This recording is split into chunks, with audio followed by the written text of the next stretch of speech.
everyone. Thank you for tuning in. This is Jaylee's Corner.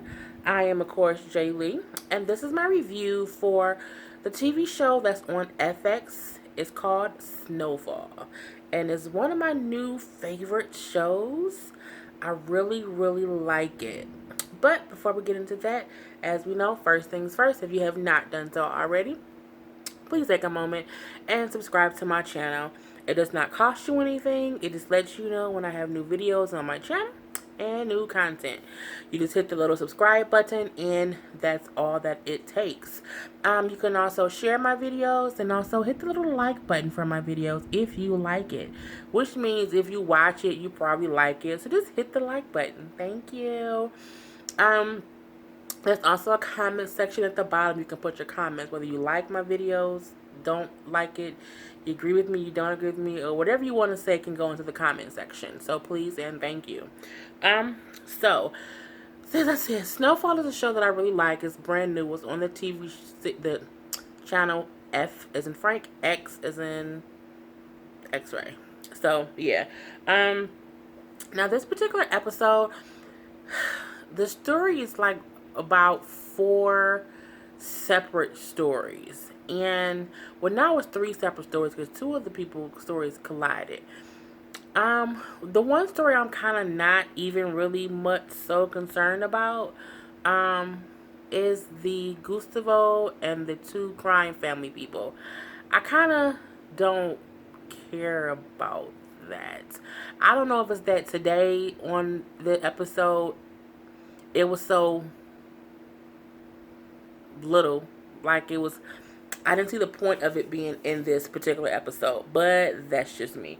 I'm more focused on the story of Franklin and his going ons and stuff, and also with Teddy and Alejandro. I think his name was Alejandro. I might have forgot, but yeah, I'm more focused on those 2 stories. So I'm going to cover Gustavo and them first because it wasn't that much.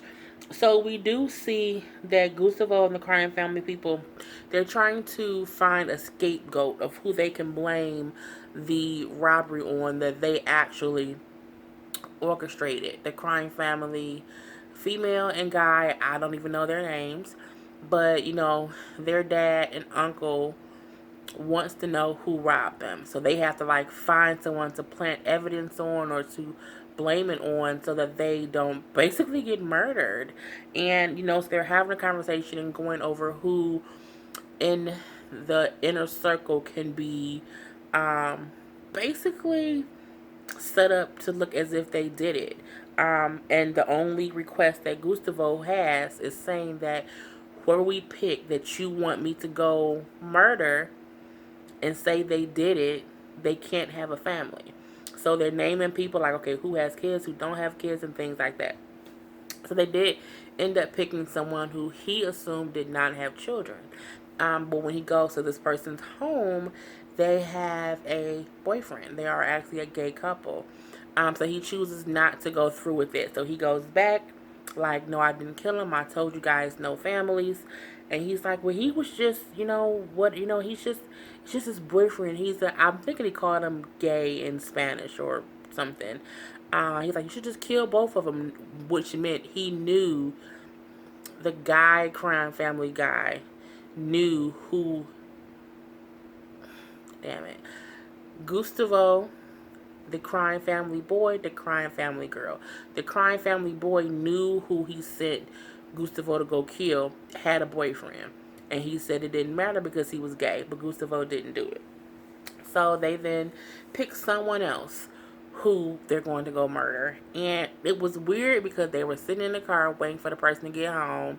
And once he got home, they were like going in, but they didn't show anything happen. So I'm like, was I just not paying attention to that? Because they kind of getting on my nerve. I don't know. It was weird, and I'm thinking that's why I kind of don't care about that story a little bit right now. It could just be because it is almost 1:30 in the morning, and I just might not be paying attention. But no, they just got out the car to go do it, but they didn't show it being done. But they're killing this guy because they're trying to frame them so that they don't get in trouble. I don't even care about that point of the story. But let's do Teddy. Teddy, of course, is a CIA agent who's working with Alejandro to fund this war across the country somewhere. So they're trying to sell cocaine and guns and whatever they can do to fund this war in this other country. And um, Teddy get to where the guns are, Teddy and Alejandro actually. But this is something that the guy who was murdered in episode, well, not murdered, the guy who died in episode 1 after he had the cocaine blown in his butt with straw, he set this gun run up or whatnot. So when Teddy and Alejandro gets there and the guy shows them the guns, come to find out the guns are American. So Teddy's totally against it. He's like, I don't want to have any part in this because I don't want the guns being able to be traced back to the USA. And Alejandro says, no, we can just remove the serial numbers and we can repackage them. And, no one will ever be the wiser. It reminds me of the scene in War Dogs. I just watched War Dogs the other day, and they did that too. So I don't know if that's where they kind of got that idea from. But they like, okay, yeah, we can do that. So Teddy and Alejandro is at this warehouse trying to, drill off or saw off or scratch off the serial numbers over all these guns. And Alejandro is getting frustrated because it's going to take so much time to get it done. And Teddy's like, the faster we do it, the quicker we can get it done. Teddy then gets a phone call and he's like, I have to leave. I'll be back as soon as I can. Alejandro's like, fine. But you can already tell there's tension between the two because I'm assuming when the former CIA agent was in charge, because he was like doing cocaine and fucking strippers or fucking prostitutes or whoever those girls was that I'm pretty sure Alejandro murdered. It seems as if Alejandro had more control over what's happening. And with Teddy, Teddy is totally not letting Alejandro to do whatever it is he wants to do. And you can tell that Alejandro doesn't like that. So there's a little bit of tension between them two. So when Teddy leaves, we come to find out that I don't know if that's Teddy's wife, his girlfriend, or baby mama. But the lady who he was calling from episode 1 is there with their child. So he's basically having a family day. And, she's there basically because she knows something's up. And she's basically coming to get the true story of what he's really doing there because he's not doing what she thought he was doing.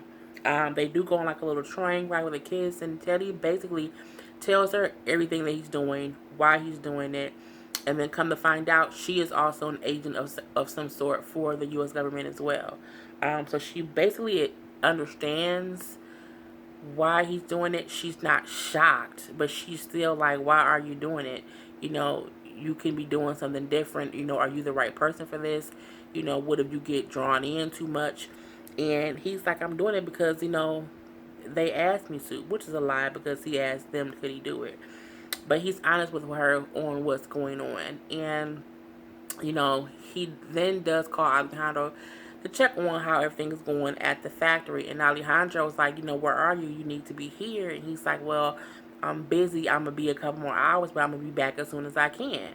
Alejandro like, all right, that's it. Click, bye, and hung up the phone. We do see Teddy and the baby mama go back to Teddy's house or apartment. They're trying to have conversations, and she's basically trying to. I was a little bit confused on their conversation because I'm like, she gets why he's there, but I believe what she was trying to do is say, hey, you're going to get in over your head. So your options are these two things. Either stay here or come back with me now. I have enough money, save where you don't have to worry about work. Basically meaning he can just leave his job alone and they can just be together. But if he chooses to stay, she's not like, you can stay and then come back with me later. No. If you stay, you're not going to want to come back to me later, and I'm basically not going to be there is what I got her saying. He then goes into the room with his son, and he lays his son down to put him to bed. The ending of that story was Teddy going back to the warehouse where Alejandro was, and Alejandro left him a note like, what did he say on the damn door? Oh, it said, Dear Teddy, fuck you. And when Teddy walks in, all the guns are gone. And he, of course, is like, shit. But, I don't know what Teddy expected. You can't just go take a fucking personal day when you're running guns and drugs. It's not how this works. It's not how any of this works at all. So Alejandro had a reason to be pissed. He had a valid reason. You suggested, that we can't sell these guns. So when I came up with a solution, you can't not help. You can't just go and be frolicking in these streets without me. And, it was basically Teddy basically said fuck you to Alejandro. So Alejandro just basically said fuck you back. So we don't know if Alejandro took the guns and sold them, if he just got rid of the guns, or what he did with them. We don't even know if he had people there who finished getting the serial numbers off. We just know they're gone. So that was how that story part of it ended for this particular episode. Oh, now to the person who I really be caring about, my boo-boo Franklin. I need to find out if Franklin, the character who plays Franklin, is legal, because I think he's a little cute. He's a good little chocolate something, but I'm like, he might be a kid, and I ain't into young meat at all. No, no ma'am, no sir, not at all. So we see Franklin's story. It starts off in the beginning, and he's still beaten up. He's getting up from being robbed and beat up from the last episode. He's still outside of Claudia's club. So of course he goes in. He's very weak, can barely, can't walk because his ribs are probably broken, so it's probably hard for him to breathe as well. And he asks Claudia, basically like, hey, I got robbed, and I saw you talking to the people who did it, so I just need to know who they are, and did you set me up? Um, she tells him, he's a boy. He doesn't even know how to really be in this game. And, there's no point in asking those questions if you're not ready to do what you need to do. And he's like, well, I'm asking you, nicely, who are they? And she does give him the names, but she does say to him, I'm going to give you these names, but when you come back with more stuff, you got to be really, really nice to me. Meaning, I want a good discounted price on this product when you come back, because I'm helping you get some money back. So he leaves. He goes to get his boy. His boy is the dude from season one, episode 1, who had the afro, who was like fresh out of juvie or whatnot. He goes to him to basically get some help on getting his money back.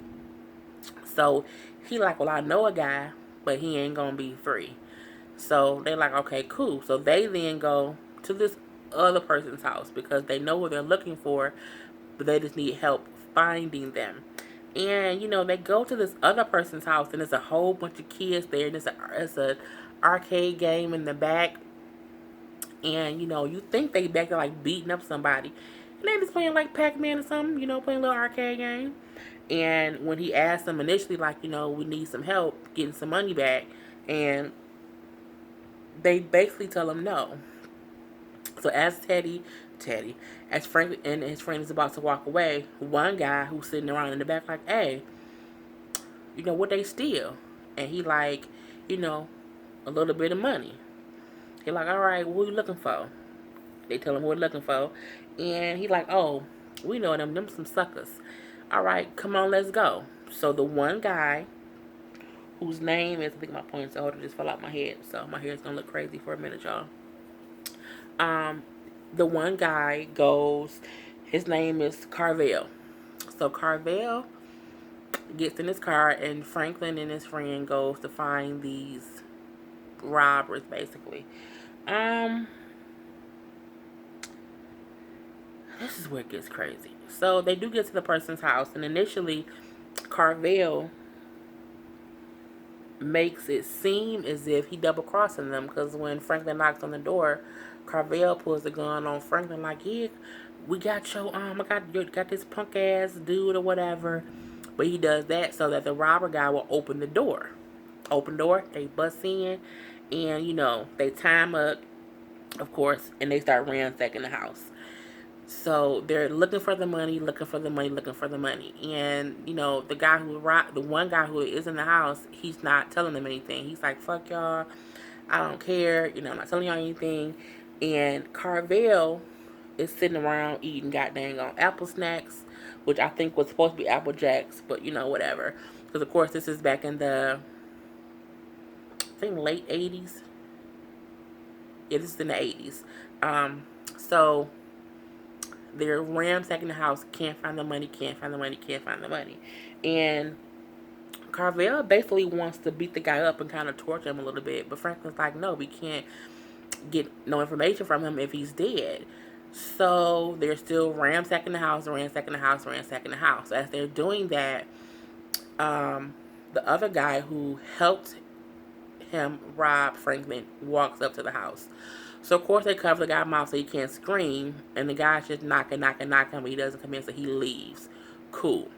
After he leaves, Carvel kind of gets tired of playing this game, so he takes a goddamn baseball bat, boom, and he hit the dude in the knee. So I'm pretty sure he broke the guy's kneecap. Hits him in the chest, and he like, because now he can't breathe because he didn't broke a rib. And so he's basically beating him to say, hey, where's the money? Where's the money? Where's the money? And at first, he's not telling. So he's asked, Carvel is asking Franklin, like, how much money is it? And Franklin's like, it's a couple thousand. Just a couple thousand, just a couple thousand. But they still looking for it in the house. And the guy like, I wouldn't keep no money here. Y'all dumb. I wouldn't keep no money here. Well, Carvel gets tired of waiting. And Carvel, after he's hit him with the baseball bat, he cuts the phone cord from around the boy's neck that they had tied the boy down. And he drags the boy, kicking and screaming, in the back. I'm like, what's going on here? Okay, you finna really beat him up and stuff. But what you close the door for, Carvel? Why couldn't you beat him up in the front, Carvel? Why you take him in the back room, Carvel? And, I'm just confused at this point in time. And, take him in the back, closes the door. So the next scene, you see Franklin and his friend with the afro standing in the living room, and you just hear the boy screaming. Franklin says, man, he in there killing him. His friend kind of stops and listens, and you can hear the slight sound of a bed squeaking. And his friend says, nah, man, he ain't killing him. He giving it to him. Now, first of all, I hate any rape scenes. I'm not the kind of person who ever can get any kind of... I just don't like rape scenes. I just think they are... I don't see the point of them. You know what I'm saying? I was shocked. Like, oh my God. You like, really? I'm happy they didn't show it. I'm happy they didn't... Because they showed old boy getting his dick sucked and getting his cocaine blown in his ass with a straw. So I'm just happy they didn't also show any kind of thrusting motions, any kind of a person being, any kind of rape scene stuff. I don't like rape scenes, whether it's a guy getting raped, a girl getting raped, whoever. I'm not a rape scene person. But what I will say about this is it showed the savagery, and I think I said that word right. If I didn't, please don't judge me. But of Carvel. And it also showed how Franklin doesn't know what he's getting himself into. You didn't went to this man for help not knowing he's a fucking savage. He's so fucking savage. He's raping a person who robbed you. He don't even know whether he robbed you for $1,000, $2,000, $3,000, nothing. But he's raping this person. You know how sadistic a person has to be to rape someone? And you a guy and you rape another guy? I mean, are you gay? Or, not that being gay isn't... Look. I'm just like, it's a thing saying you can't always bring people into your situation because you don't know who they are and what they are willing to do for stuff.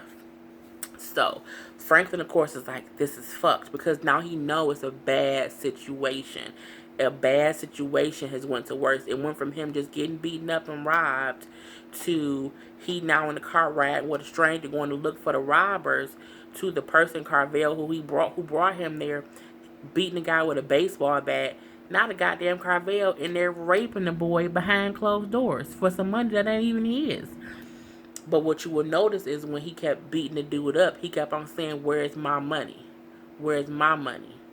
First of all, I would say, bruh, it ain't your money. is what I would say if I was Franklin. But it was a lot going on. Franklin didn't say that. So Carvel comes out. They show him buttoning up his pants. And Franklin walks around the corner and looks into the room. And you just see the boy. He's on his knees and he's, laying across the bed. He's, he looks battered and bruised. He's battered and bruised. And Carvel just goes into another room. I'm like, I hope he ain't taking the guy washing himself off, because, But no, he go in the other room because the guy done told him where the money was. First of all, you ain't got to ask rate me for me to tell you where the money at. Once somebody is pulling you by your goddamn ankles into a bedroom, start talking. Okay? Don't try to be hard. Matter of fact, once someone has you tied up and they got a baseball bat, start talking. Because you ain't finna... Don't get tortured if you gonna give it up. You know what I'm saying? Don't do that. Because my thing is, if you ain't talking for the goddamn on baseball bat hits, you want us to wait till he raped you? What? It was just so crazy. And so he goes into the room, he finds the money, he's walking out with the money, and he looks at Franklin and say, oh, a couple thousand, huh? And he's holding the money, and he's walking to the living room. He picks up the Apple Jack snacks or whatever the cereal is, and he's walking out, and Franklin says, hey, that ain't your money, that's my money. Carvel laughs at him, and he walks out with his money. You can't ask strangers for help because they will rob you too, okay? So Franklin's still in a fucked up situation. So, we later see he is now at his Uncle Jerome's house because this is a fucked up situation. And to even be able to get his money back, he gonna need some kind of reinforcements, right? So why is he at his uncle's house? His uncle like, what you need? What's going on? What you trying to get? I need a gun. Now, his Uncle Jerome don't want him in them streets. He did not want him even doing any of this. So when he says it, Auntie walks in, and Auntie like, y'all wasn't gonna share with me? I guess she thought they had some stuff. When she hear that he asked for a gun, Uncle Jerome looking at her pissed. Solely because he still blames her for taking him to Claudia to sell the first kilo of cocaine in the first place. So she goes to get a gun. And he like, wait. Franklin says, wait. His uncle then says, look, if you leave, I'm not your mama. And if you leave out this house with a gun, you better be ready to use it. And Franklin like, okay. And he was like, because of your mama, if you take this gun out of this house and, stuff goes wrong and your mama come back here ranting and raving, I'm going to make sure she know it wasn't me that you got the gun from. Meaning, I'm going to let your mama fuck your auntie up for giving you a goddamn gun. And he gets the gun, he leaves, he goes home. He's battered and bruised and he's tired late at night. It's been a long fucking day. And, he changes his shirts, he washes his face, and he goes in his mom's room. His mom, of course, sees a little cut on his head. He's like, oh, it's okay, Mom. Some boxes of shells fell on me at work. I'm cool. And he lays in his mom's arms as she's watching TV and she's laughing. And he's just, a little black boy needing to be held by his mama because he had a long day. But he can't tell her about it because his mama would kill him. It was, the face he made at the end was so telling. For me, it was telling just as the plight of being a black person, just in general. How you can have a long fucking day. And you sometimes can't even talk about it because of whatever the reasons may be. But just laying in, with your mom, it's a point of kind of peace and calm. And you can kind of think of a master plan. So, that was the whole episode of how it happened. It wasn't in order, but that's what happened on the episode. I can't wait until next week's episode. I can't wait. So, that is my review for Snowfall episode 3. And until next time, please subscribe to my channel, like my video, share my video, and have a wonderful night. Until next time, people, I am Jay Lee. This is Jay Lee's Corner. Peace.